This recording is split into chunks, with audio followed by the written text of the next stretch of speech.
Are you getting charged sales tax by your supplier? You probably don't need to be.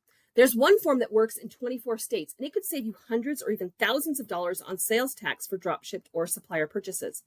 I'll show you exactly how to use it step by step, and at the end, I'll cover what to do when this form doesn't work, so you're fully covered. At LedgerGurus, we've helped hundreds of e-commerce sellers solve sales tax headaches, and one of the biggest pain points we see is sellers paying sales tax where they don't have to, especially for dropshipped or supplier orders.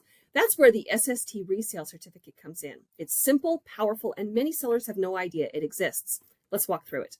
The SST, or Streamlined Sales Tax form, is the result of a joint agreement between 24 states to simplify sales tax rules, including resale certificates. These states all accept the same form, so instead of registering in 24 different states, you can fill out one document and you're good. That's a huge win if you're working with vendors across state lines. Now, to find the form, just Google Streamlined Sales Tax Resale Certificate or head to streamlinesalestax.org and look for the exemption certificate. We've also linked it for you below. Let's walk through the form line by line so you know how to fill it out. In box 1, most sellers should leave it blank, so the form is good for multiple purchases. Box 2 covers the purchasers and sellers info. Lines A and B are the purchaser info. That's you. Put your name and business address. Lines C and D are for the vendor or drop shipper charging you sales tax. Box 3 is your type of business. Typically, box number 10, retail trade, is the most common. Box 4 is the reason you want the exemption. Check resale. Box 5 is where you'll put your ID numbers. Use your home state sales tax ID. If you don't have one, use your FEIN or even your driver's license number. Then sign and date in box 6. Once completed, send it to your vendor or supplier. This form is accepted by 24 states, even if you're not registered there. That means most of the time, it'll stop vendors from charging you sales tax. But if the state isn't on that list, this form won't help you. That's when you should check the MTC form or explore whether you need to register. And yes, we have a whole video on that as well.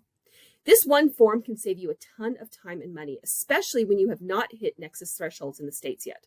But when you do start hitting them, it's important to make sure that you register up for a permit and start collecting and remitting sales tax. That's actually where it starts to get complicated, and that's where LedgerGurus comes in.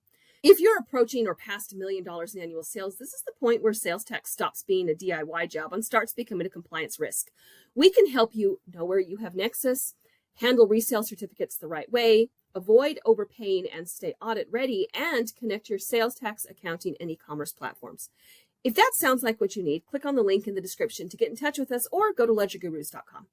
We'll help you stop guessing and start getting sales tax right. Also, don't forget to grab our free 10 steps to ensure sales tax doesn't burn down your e-commerce business download. It includes economic thresholds by state and everything you need to check off to stay compliant. The link is also in the description. Do you have questions about the SST form, or are you getting pushback from a vendor? Drop it in the comments. We read and answer all of them. If this helped, give it a like and share it with other sellers. And don't forget to subscribe. We've got lots more practical e-commerce sales tax tips on the way.